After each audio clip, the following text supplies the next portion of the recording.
বাগদার ভিড়ে এবার জায়গা দখল করে নিচ্ছে গলদার নতুন এক প্রজাতি। উপকূলের ঘেরগুলোতে এখন আলোচনায় পুরুষ জাতের গলদা চিংড়ি SPF অল মেল। কম সময়ে দ্রুত বৃদ্ধি, কম মৃত্যুহার আর তুলনামূলক বেশি লাভ, সব মিলিয়ে চাষিদের কাছে এটি হয়ে উঠেছে নতুন সম্ভাবনার প্রতীক। সবচেয়ে বড় বিষয়, এই গলদা অন্যান্য মাছের সঙ্গেও একসাথে চাষ করা যায়, ফলে একই ঘেরে বাড়ছে বহুমুখী উৎপাদন।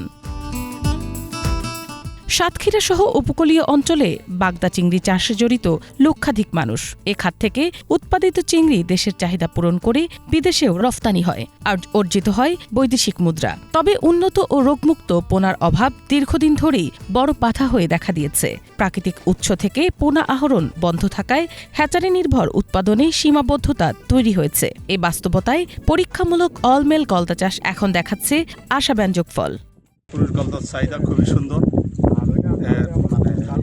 ব্যবস্থাপনা ভালো, তো এই জন্য গ্যারেজ বা সব কিছু সুন্দর বলে এর চাহিদা খুবই বেশি আর কি। আমরা প্রায় 1200 থেকে 1300 টাকা পাচ্ছি এর দাম।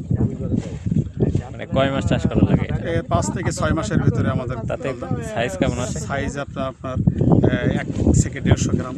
আমরা যে SPF অলমেল গলদাটা চাষ করি, এটা আমরা বিঘায় 4000 করে ছেড়ে সাথে কার্প থাকে, কার্প দিয়ে আমরা 4 মাসের 6 মাস 4 মাস কি 6 মাসের মতো 3 লক্ষ টাকা বিঘায় খরচ করে 4-4.5 লাখ টাকার মতো আমাদের লাভ আসে। মাছটা ভালো হয়, সুন্দর হয়, উৎপাদন বাড়বে, মাছ বড় হবে, সাইজ হবে ভালো,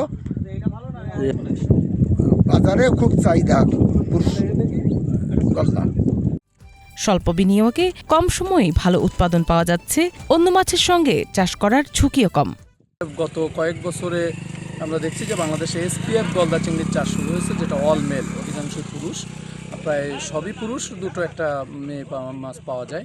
পুরুষ মাছের গ্রোথ খুব ইউনিক হয়, আর SPF হওয়ার কারণে এটি রোগমুক্তও হয়, ভালো জাতের ব্রুড থেকে করা হয় বলে এর গ্রোথও ভালো হয়।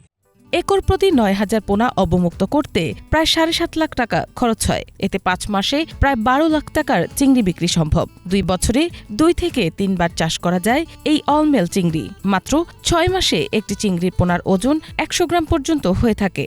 কিন্তু অলমেল পোনার মৃত্যুহার নিয়ন্ত্রণ করতে পারলে উৎপাদন আরও বাড়ানো সম্ভব। আমাদের গলদার জন্য যে সমস্যা, সেটা ভালো মানের পোনা পাওয়া যায় না।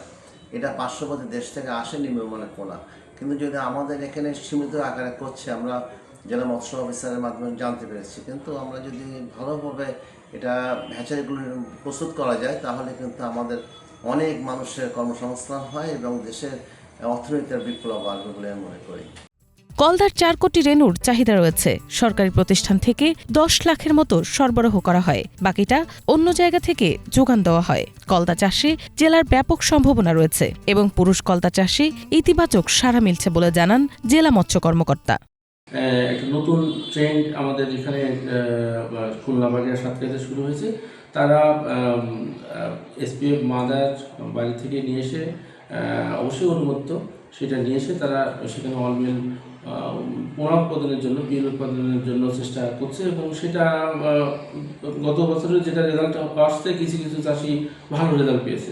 এটা অবশ্যই আশাব্যঞ্জক সম্ভাবনা আছে। এইটা অবশ্যই এই ধরনের যদি মাছ চাষে সাকসেস পেয়ে থাকে, তাহলে এটা আমি ডেফিনেটলি বলবো এটা ভালো এবং এটা আর একটু পরীক্ষা নিরীক্ষা করা দরকার। তবে যারা এগিয়ে আসছে না কেন, আমি তাদেরকে সাধুবাদ জানাই যে অন্তপক্ষে এই সংকটের মধ্যে তারা একটা পোনার সংকটের জন্য তারা এগিয়ে আসছে আর কি। রোগমুক্ত পোনা সরবরাহ নিশ্চিত করা গেলে পুরুষ জাতের গলদা চিংড়ি চাষ শুধু চাষির লাভই বাড়াবে না, উপকূলীয় অর্থনীতি ও রফতানি খাতে যোগ করবে নতুন মাত্রা। Banglavision news desk.